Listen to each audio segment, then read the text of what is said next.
Office in Chicago has issued a severe thunderstorm warning for northwestern DeKalb County and north central Illinois, Oakland County and north central Illinois, southwestern Winnebago County and north central Illinois until 5:15 p.m. At 4:27 p.m.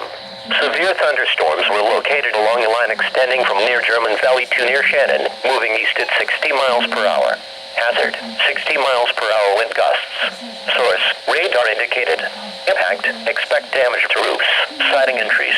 Locations impacted include Rockford, Rochelle, Wigan, Mount Morris, Byron, Polo, Forest Hill, Hillcrest, Stillman Valley, Davis Junction, Creston, Leaf River, Adeline and New Milford, including the following interstates. Interstate 39 between mile markers 97 and 115. Interstate 88 between mile markers 77 and 83.